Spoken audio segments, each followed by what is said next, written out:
Hello viewers, welcome to the webinar on GSTR9 by ClearTax. In this webinar, we are going to look at how the ClearTax solution will help in filing GSTR9 seamlessly. By now, you are aware of filing of GSTR9 due date is 30th June and very less time. One other important thing about GSTR9, once the GSTR9 filed, you cannot revise it. So there is a lot of care one has to exercise in the data that is going in the numbers that is filled. And is that accurate? Is that correct? Or is there any validations to be done? So there are a lot of questions which come around that, okay, what are the things I should check before I hit the submit button? So here in today's webinar, we are going to address what are the validations which have been built by the ClearTax to give you the comfort in filing your GSTR9. As of now, the due date for filing is 30th June. So let's now look at the filing solution which ClearTax is offering and how the process of filing that happens through ClearTax. All right. So when you log into your ClearTax account, you will see the dashboard and the list of clients which you have. So all that you would be doing is you can search the client for which you would want to file the returns. Let's take one use case here and you can start filing the returns. You will see GSTR1, 3B and this new section GSTR9. So in today's discussion, how GSTR9 can be filed is what we are going to address. So once you log in into this account, you will fetch the data from the government portal and you will submit the data for filing. While you are logging in, you will have to keep in care, due respect, that the data of books of accounts, GSTR1, GSTR3B is necessary for filing GSTR9. So you need 3 sets of information ready for filing your GSTR9. Here is the filing dashboard on the ClearTax. You have the left side prepare GSTR9 and you have this import GSTR9 Excel. I will talk about this GSTR9 Excel as we prolong. Let's understand how to prepare GSTR9. Click on this prepare GSTR9 and you would log in to the main dashboard of GSTR9. So the data which you need for the books of accounts would also be important because there might be some adjustments that would have happened between GSTR1 and 3B basis your books of accounts. Once you log into the dashboard, you will see the data which they downloaded from the government portal and the mismatch between the tax liability and tax payable. What is the first step one has to do is they have to click on this download data from GSTN. Once you click on this data download from the GSTN, the ClearTax will automatically fetch the data of GSTR1, GSTR3B and GSTR2A. Now this is one side of information which you need.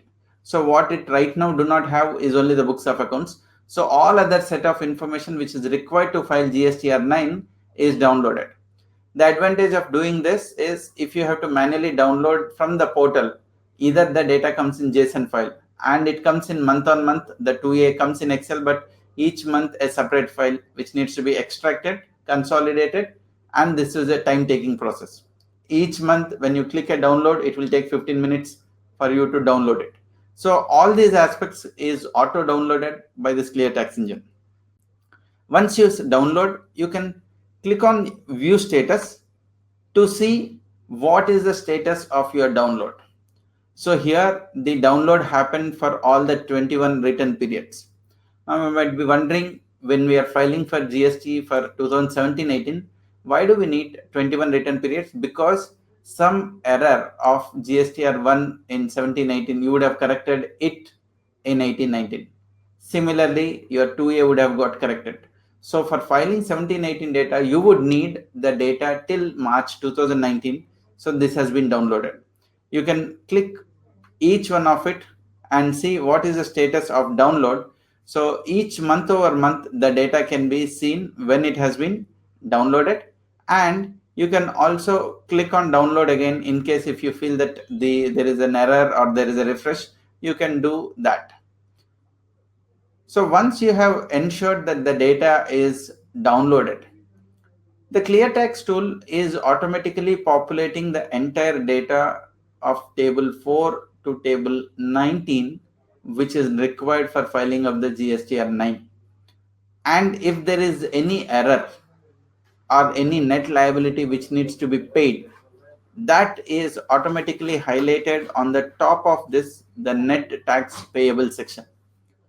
But this is your starting entry screen. Here is where you are preparing your data, and as I said in the beginning, you need the data of filed data and books of accounts. So right now half the information has come, your data from the portal has come. Now what is needed for finalizing your GSTR9 is what is there in your books of accounts. So here we go to the next tab to understand what is it required from the books of accounts. You can have your data readily available. You can upload either entire sales register, ITC register, purchase register, or you can do the data entry at a gross level also. You can enter the total value of your sales, total value of your purchases, and what is the input tax credit and the liability thereon. One can choose to do a data entry in detail, or one can do a data entry at a summary level. Right now, if you do not have any information, you can also click on the skip this button, so this data can be keyed in at a later point. But this is also an essential information before you file GSTR9. So the step 2 is taken from your books of accounts. In the step 1, the data is prepared from the government portal. These two steps are very essential for finalizing your GSTR9. So once the data is keyed in, you can save this. And good thing about this is this grid what you are seeing is like your Excel grid. If your data in an Excel spreadsheet, you can just do a copy paste and paste the values here. You need not even do the typing. So moving on to the next step, which is preparing GSTR9. And this is a step we will spend more time in understanding what is GSTR9, what is the data which needs to get into each section of the GSTR9. GSTR9, if I have to broadly tell, it is divided into 6 parts. Part 1 being the basic information. Very important part is part 2, the outward supplies. Part 3, input tax credit details. Part 4 is the tax payable and tax paid. Part 5 is the amendments of 1718 happened in 1819, and part 6 is the other information. All these parts you can see on the left side of the screen, where it would be easy for someone to navigate and go to the details each part by part. So part 1 is basic information, which is just in and name. So what is more important is from part 2 onwards. Even here, you will see a summary dashboard as an important observations, and whatever where there are issues which are found, these issues are noted here and highlighted to the users for correcting it. As and when you fill the details in the rest of the parts, this gets automatically refreshed and updated. If you find that this is correct, you can still go ahead and file it, but you always have an option to correct it. So here in this table, we are attempting to bring important validations one needs to pay attention before one files the GSTR9. Let me move to part 2, which is details of outward supplies. So in part 2, there are 2 tables. Table 4, where the transactions, where the tax liability exists. Table 5, there are transactions, outward supply, there is no tax liability.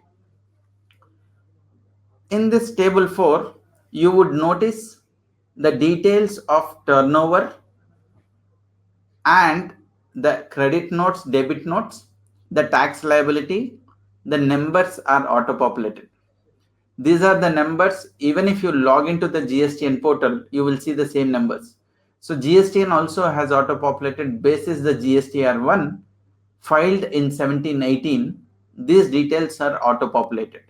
So the table 4 contains the supplies made to B2C, B2B, exports, SEZ supplies, or the deemed exports where there is a tax liability to be paid. So wherever there is a tax liability that needs to be paid is captured in table 4, including the table 4G which you are seeing here, the inward supplies on which the tax is to be paid on reverse charge basis. Only this portion is captured from table 3B of GSTR 3, table 3 of GSTR 3B, where one discharges the liability on inward supplies. This table 4N captures the turnover on which the total tax liability exists. Then comes the table 5. If the data is filled in GSTR1, table 8, it is captured automatically. If you feel that it was erroneous, not filled in, you can further copy it and enter the numbers either from your books of accounts. You can copy paste from an Excel spreadsheet. Once you do that, at the end of this table, you will see the total turnover and the liability one would attempt to match with the books of accounts.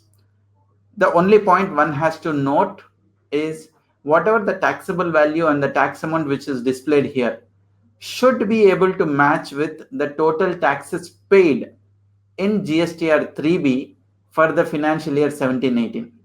However, here in the ClearTax portal or in the government portal, there cannot be a distinction that can be made of this liability which is disclosed in GSTR1, how much taxes have been paid.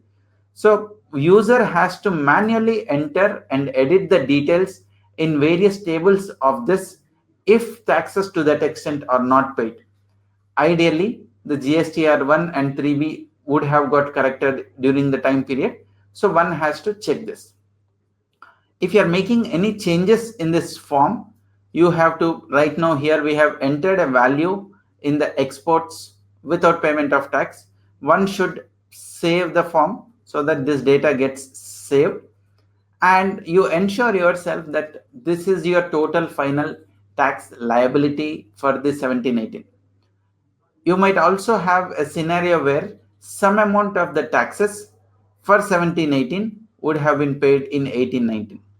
So if some amount of taxes have been paid in 1819, that would be entered in this part, which is part 5, 2017-18 data filed in 1819. So which is table 10, table 11, very key tables one needs to know. So here comes the supplies or taxes declared through amendments, debit notes, credit note, and there are the turnover and liabilities. You can see a total which is coming up now 247, which is the one which should match with your books of accounts, subject to some amendments, which is there in your 9C, where there is a difference between books turnover and the expected GST turnover.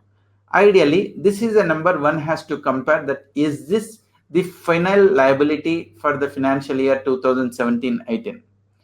And as you are editing the data, if this liability is not the 10,000, okay, if you are editing this liability to say 20,000, and the value is automatically changing, reducing to the extent.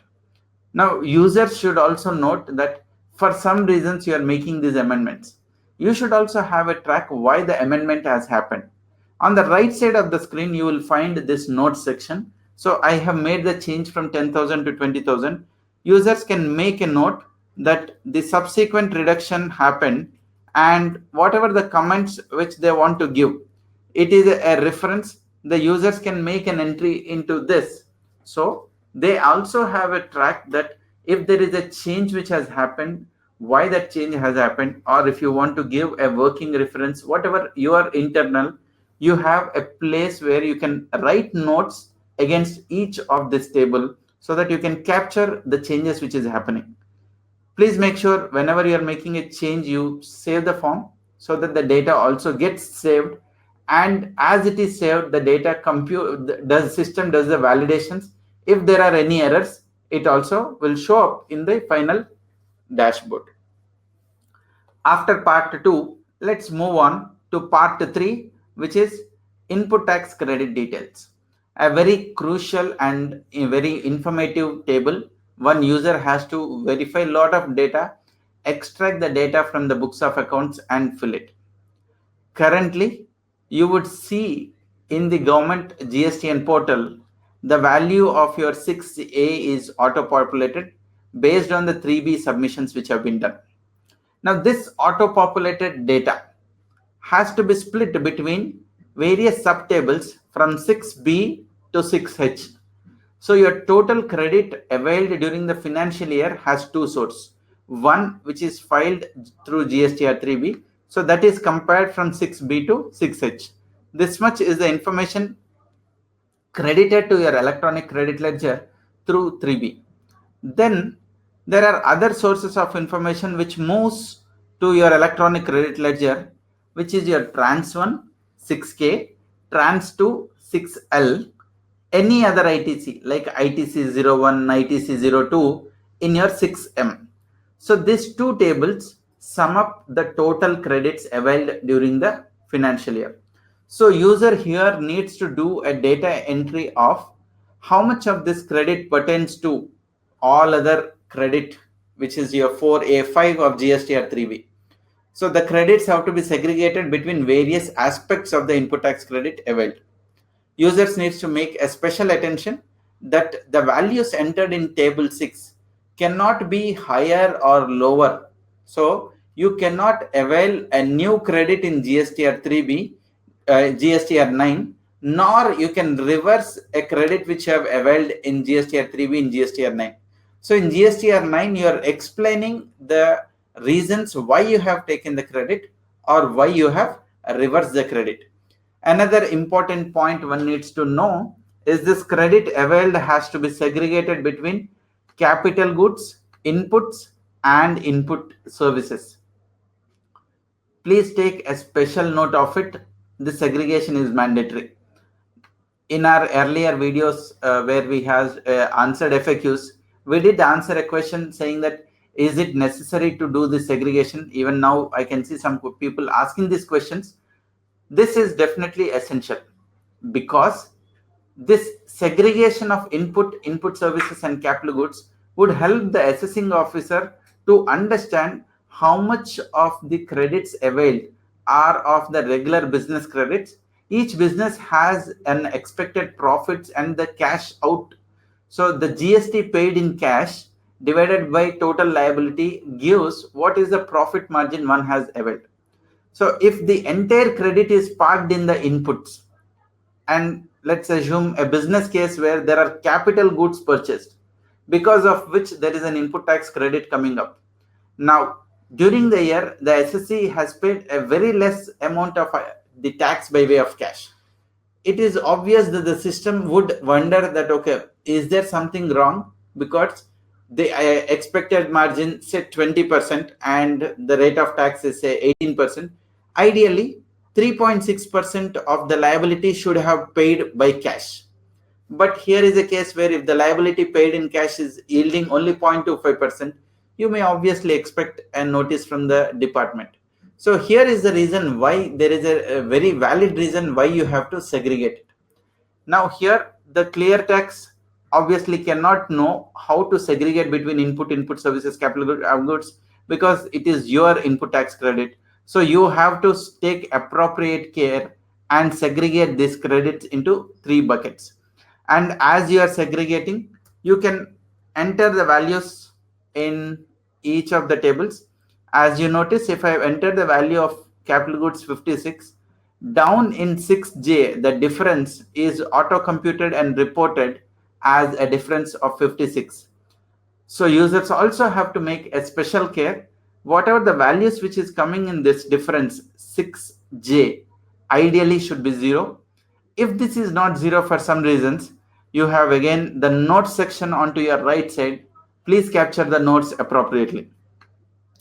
And whenever you are making any changes, please do save the form, because the data is whatever you have saved will auto compute the validations.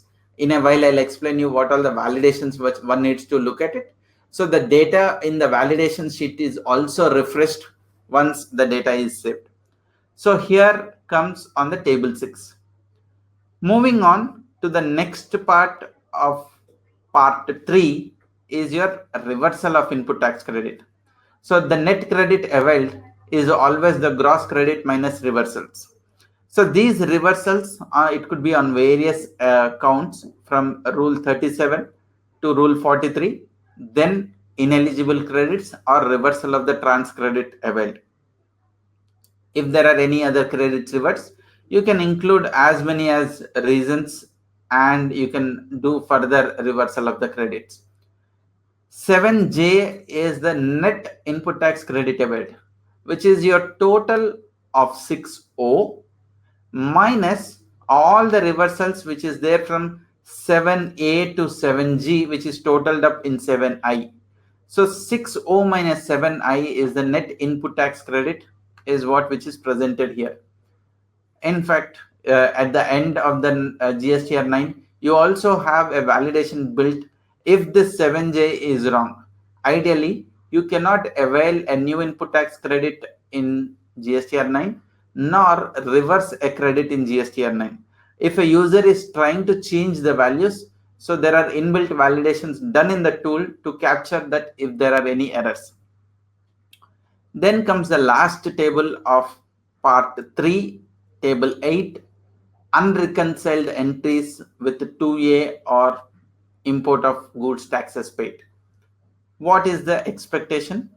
Here, this value of 8A is auto-populated from the government portal 2A. So this data is fetched, whatever is there in your current 2A of the government portal, it is on a real time, it is fetched. And as of now, the government has updated the values of 8A up to 30th April 2019. So this detail is auto fetched. This is compared with the input tax credit claimed in table 6. You have manually option to add how much of the input tax credit of 1718 you have claimed in 1819. You can add that manually here in 8C, and between IGST, CGST, SGST, you will do a data entry of how much of the credits of 1718. So this is appearing in GSTR 8A, table 8A. 2A, it has been auto-populated from 30th April till 30th April, but you might have not availed the credit in 1718. So that whatever you have availed in the current year is auto-populated here.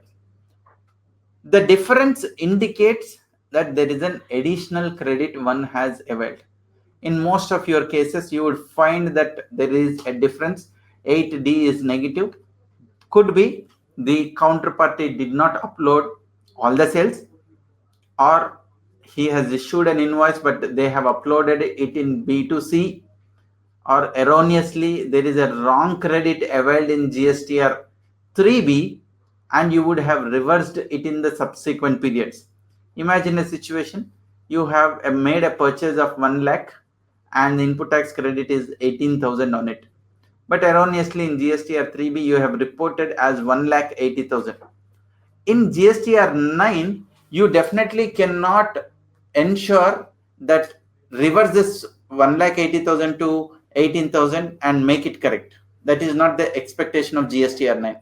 In GSTR9, you will continue to report it as 1,80,000. Given that you are reporting 1,80,000 in 3B in also and table 6B, your 8B is auto-populated with 1,80,000. But whereas 8E would have been at 18,000, resulting 8D 1,62,000 negative. Now you may ask a question that would there be a notice because of it?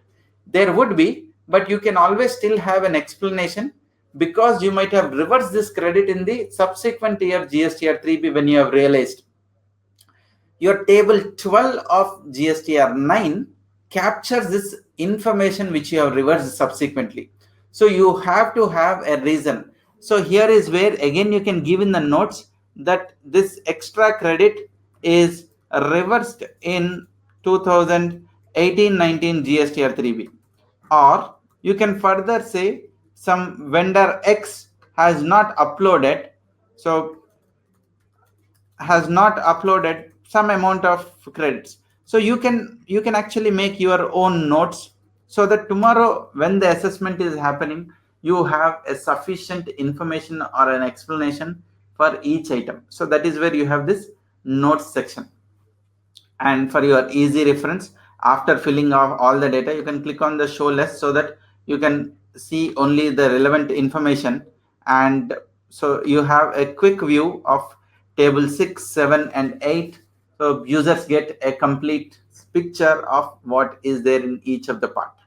So I'm sure now you understood what needs to be entered in part 3. Only one information I would want to explain further is on the import of goods, because there were some questions which have come up that would this I8I, the import of goods, should always be 0? How? Because the government has designed this form such a beautiful way. If someone is availing a wrong input tax credit, assuming if they are availing a wrong input tax credit on account of forward charge, your 8D will be negative. If someone is availing a wrong input tax credit and parking this credit under either import of services or under inward reverse charge, then your 4G would be lower than the credit availed. So the taxes paid in your table 4 would be lower than credit availed, system will capture. Then ISD credit, if someone is parking in ISD credit, again system will capture it. Likewise, the only way the import of goods which is left out, that is also addressed here. And if someone is parking import of IGST on import of goods here, so if the IGST paid on import of goods is not matching with the IceGate credits, then again system would automatically say that okay, there is some difference. So users have to be careful if there is an erroneous input tax credit availed. Moving on to part 4, the tax paid details. So the tax paid details, this section is again auto populated from the government portal. So currently this data is auto populated basis GSTR 3B. The tax payable section is manual and editable, but the tax paid is more like a statement of fact. It cannot be edited. The reason why tax payable has been kept editable, if there is an erroneous payment of taxes and either the actual tax payable is higher or lower and it is corrected subsequently and you would want to show a correct tax payable, that is where you have the tax payable as your editable form. But tax paid is a statement of fact. Whatever the taxes paid by way of ITC is captured in this section, and whatever the taxes paid through cash is captured in the second column of the table 9. Moving on to part 5, which is all other information about 1718 taxes paid in 1819. This is, some of this is an actionable table, some of this is an information table. We have already discussed table 10 and table 11, that if a taxes of earlier period has been filed now, you would report it here. But an input tax credit of the earlier period, if it is reversed in 1819, you will report it in table 12. If a tax of earlier period availed in the current financial year, you will report it in table 13. And this is only an information. This will not get added to your electronic credit ledger. Again, it would be used for the assessing officer.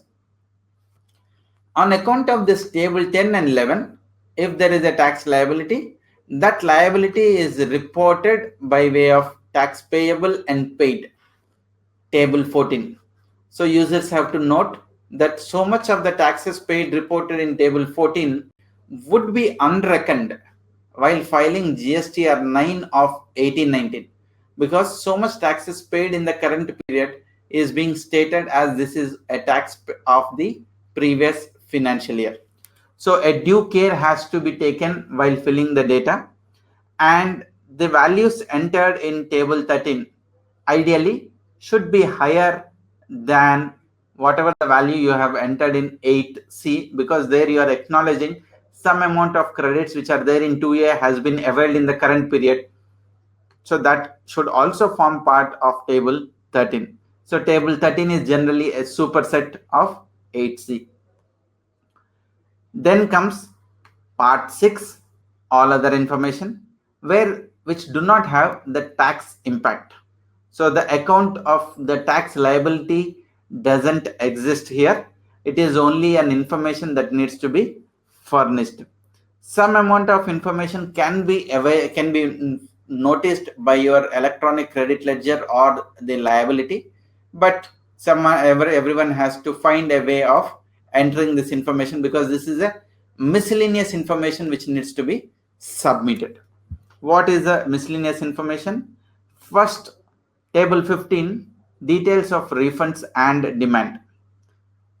Refund claimed, of the refund claimed, how much is sanctioned, how much is rejected, how much is pending is reported in 15A, B, C, and D. The due care has to be done. This is a factual information up to 31st March 2018. If there are any refunds applied up to 31st March 2018, that would get reported. If there are any refunds received up to 31st March 2018, it gets reported. If they have received subsequently, it would get reported in refunds which are pending. And you should also include the refunds claimed by way of shipping bill using the GSTR 3B or GSTR 1 when submitted the exports with payment of tax. Even that is a GST refund that needs to be included. Then comes the demands, whatever the demands received, of the demands received, the demands paid and demands pending.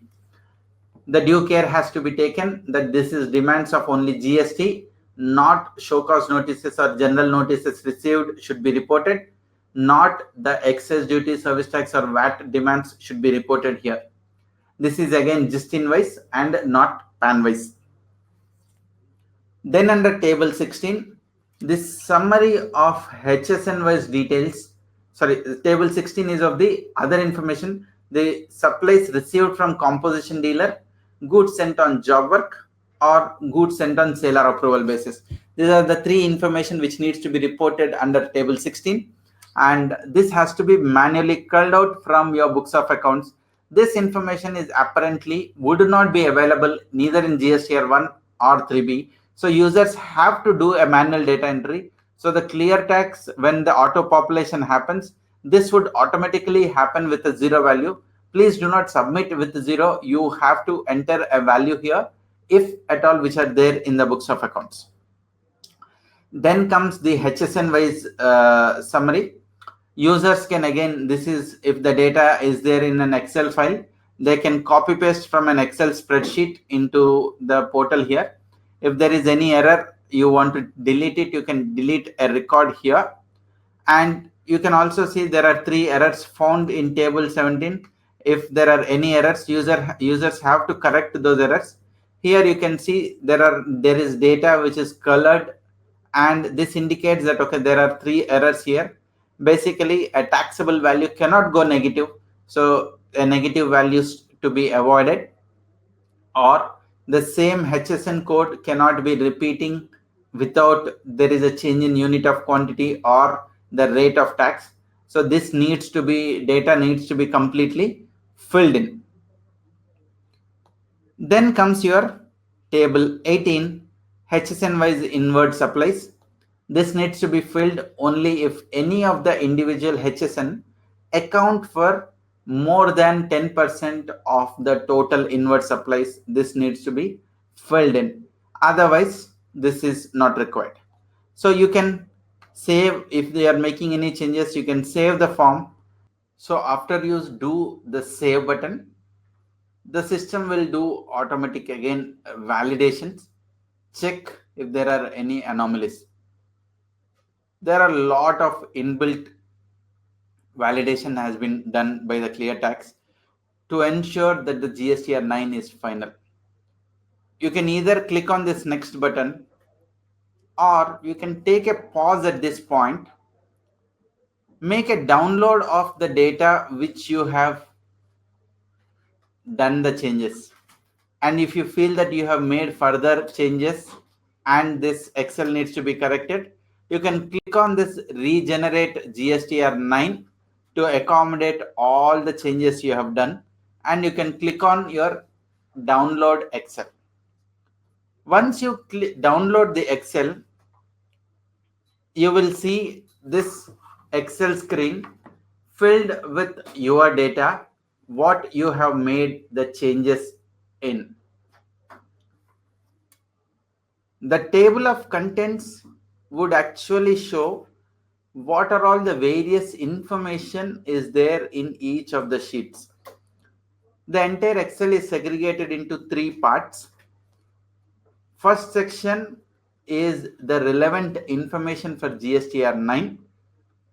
The second section is GSTR1 and 3B, 2A and 3B, a comparison of it.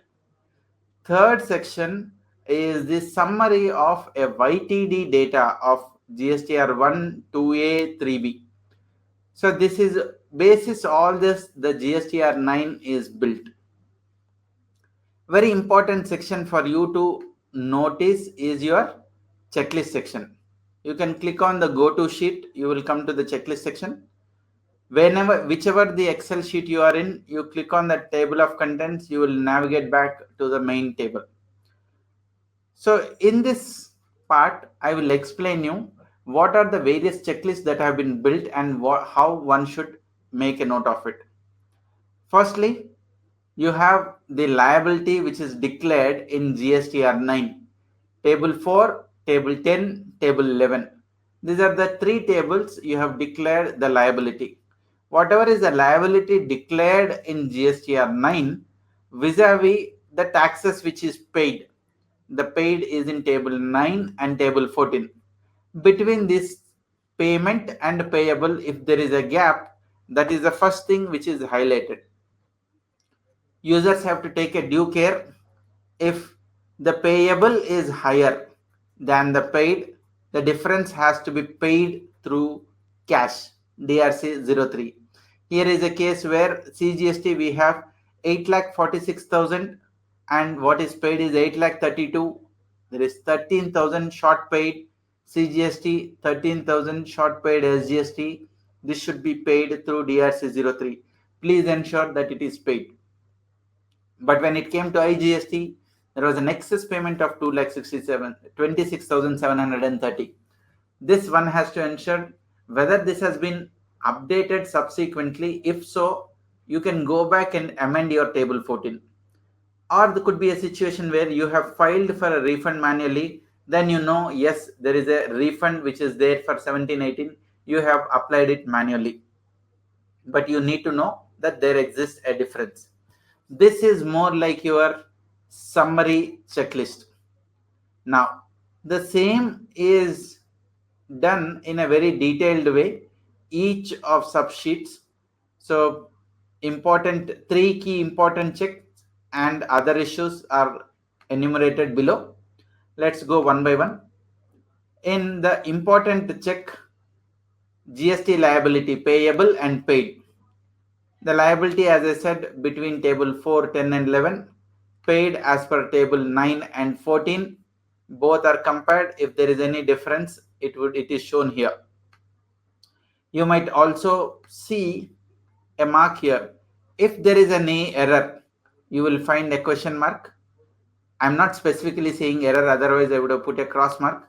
Maybe it is a fact, statement of fact that okay, there is a short liability or excess payment and you have a reason for it. You can make your comment or note saying that yes, this has been paid through DRC03. If the system feels that everything is correct, then you will find this tick mark saying that okay, looks everything is correct. So your job is to ensure that either you have all the ticks, or if there is a question mark, you know why there is a question. Please note appropriate comments if you feel that it is correct. But if you feel that it needs to be corrected, then you can go back to the GSTR9 and do the data entry appropriately. Once you make corrections in this Excel can be uploaded back to ClearTax portal. That is where in the beginning I said you have an import Excel where you can import all the data corrections which is done. You can import back to the ClearTax portal and again recheck there. You can do both ways.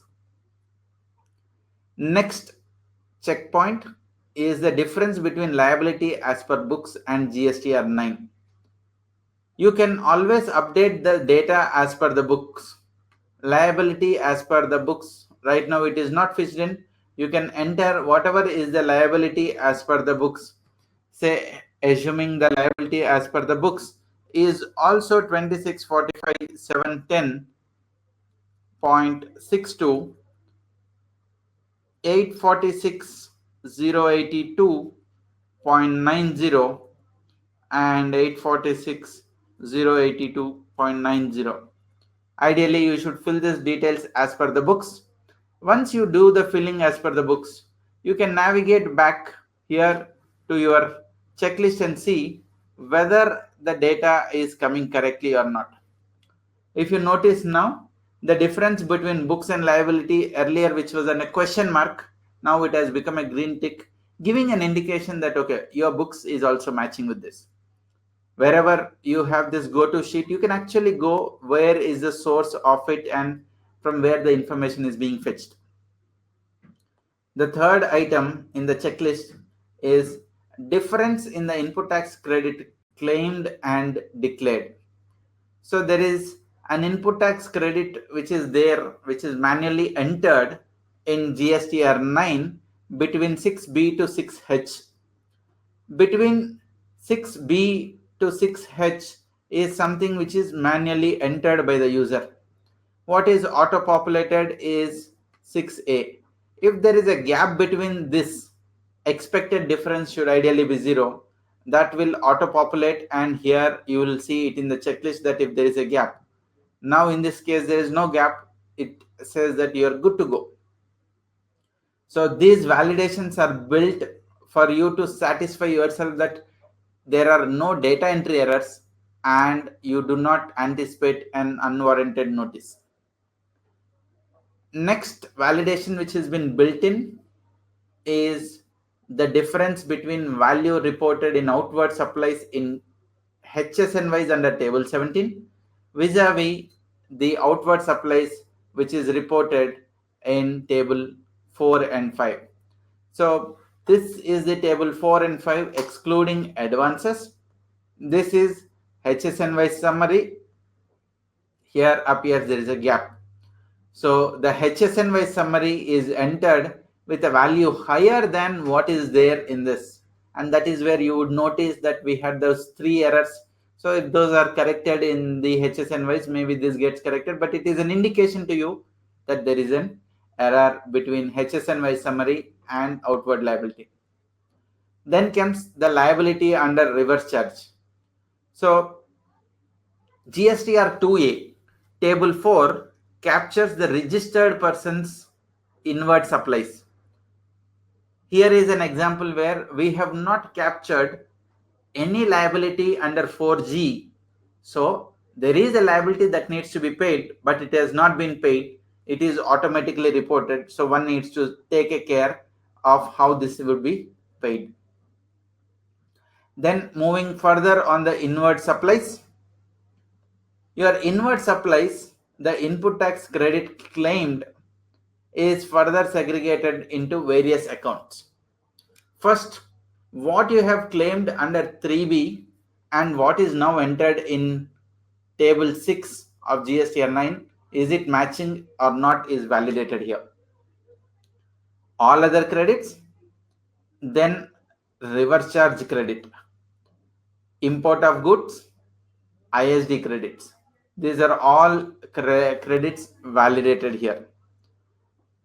When it comes to the difference in IGST liability paid on import of goods versus actual credit taken, you have a control which says that the import of goods as reported in table 6 is not matching with the import of goods as reported in 3B. it will show a difference. Likewise, if the ISD credit what as reported in 3B versus as reported in 6G now, if there is a difference, it would highlight.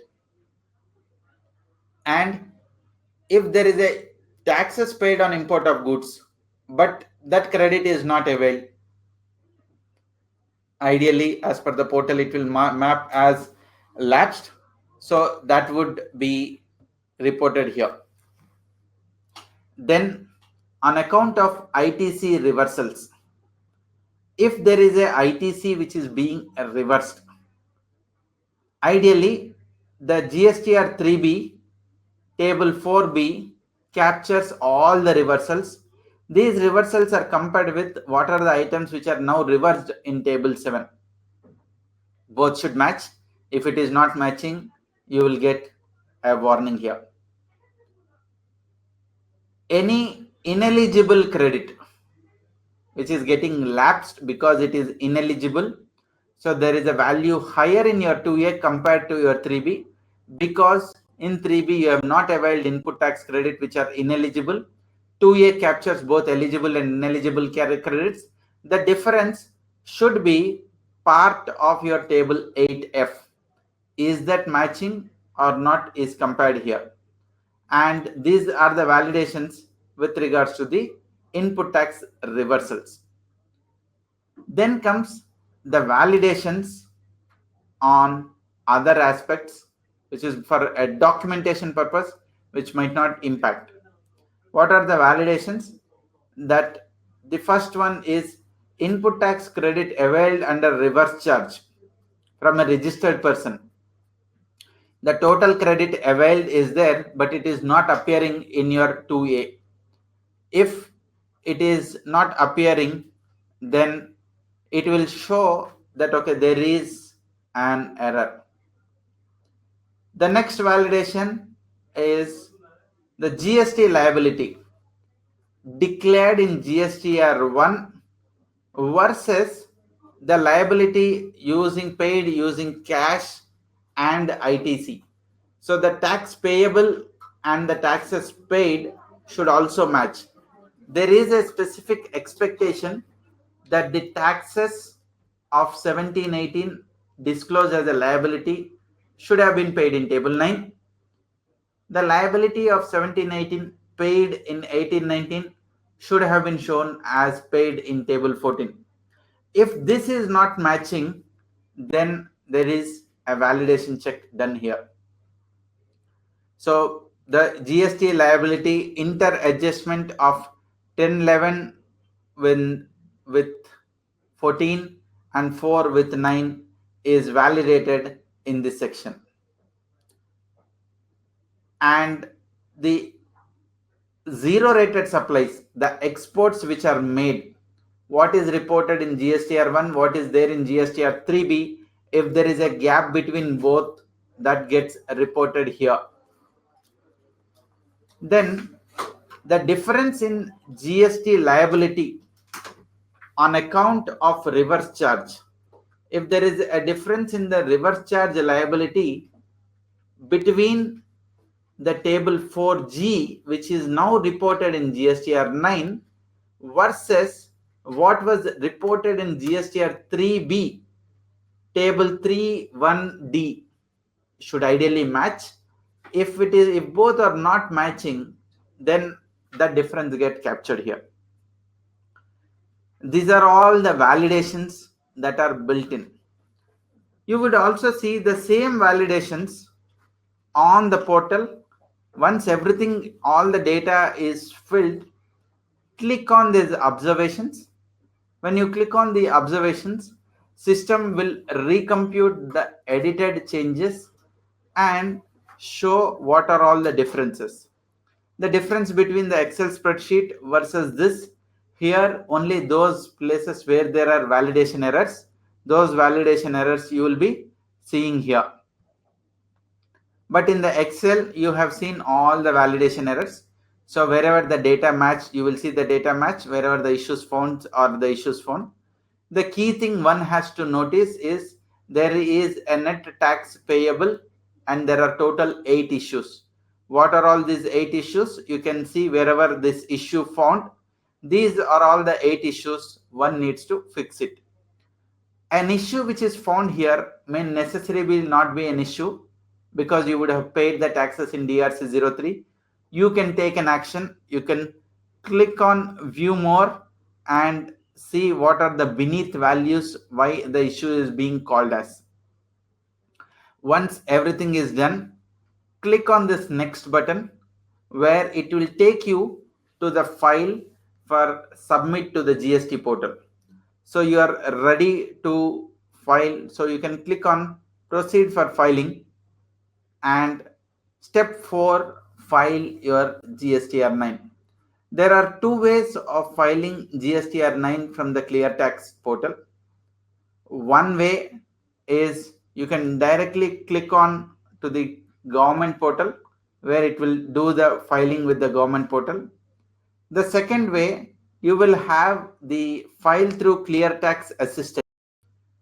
If you have installed a, you will find an automatic button. Click here to download install, which is more like an assisted filing. It will automatically launch the government portal, fill the values into respective GSTR9 and take you to the submit button, or you can manually click on proceed here to file.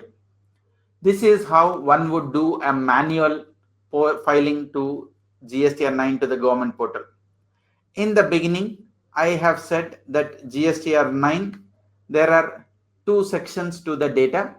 What we have seen so far is the first section, filling the data online and filing of it in the online. We have also seen the Excel where you can download the Excel and make the changes. The second option is when you come here, if you have made the changes in the Excel, you can click on this import GSTR9 Excel, and whatever the changes which you have done in this Excel, you can make this changes saved. You can save this file Excel locally. This changed or saved Excel can be imported into GSTR9. So you have two options to correct and file it. One, on the online portal, you make the correction and submit it. Two, you can import the GSTR9 Excel and submit it. In both the ways, the submission of the data to the portal happens. You can choose any of that. But what is the main point is, before you file to the government portal, look at all those validation errors. Is the data really complete and correct? If you find any validation errors, please correct the data before you do the final submission. So this is how you will do a GSTR9 filing in an easy, simple way with the ClearTax. And I can see the questions which are coming up, and some of the questions are being answered online. But one point which I want to say finally before I conclude the webinar is, firstly, you have to ensure the data which is filed is validated. That is where this validation checklist checkpoints have been built. And the emphasis of today's webinar is understanding what are these checkpoints and how those data in those checkpoints have been derived, and that needs to be filled in properly. The second emphasis of the webinar today is how to understand these errors. Now, broadly, if one has to ask me, what are the 2 points you have to check? Check what is the liability payable versus paid. Is it matching? That's the first thing in the dashboard. What is the net tax payable? Please check whether that is showing up as 0. If not 0, whether it has been paid through DRC03. Ensure yourself. The next checkpoint is on the input tax credit. Check whether you have availed a correct input tax credit and reported correctly in GSTR9. Ensure you have not made any changes in the input tax credit in GSTR9. The last checkpoint is on the reverse charge liability. The liability declared in table 4 versus the credit availed in table 6. Is it matching or not? These are the broad checkpoints you have to ensure. However, you have seen n number of checkpoints which the tool has built in. And this is an education series video which ClearTax is launched. Most frequently asked questions are answered time to time. And you can subscribe to the YouTube channel of the ClearTax to get the latest updates of the FAQs, not just on GSTR9, on other aspects of GST. So with this, we come to the end of the GSTR9. So filing season is around and 30th June is the due date. Happy GSTR9 filing for all the viewers. Thank you.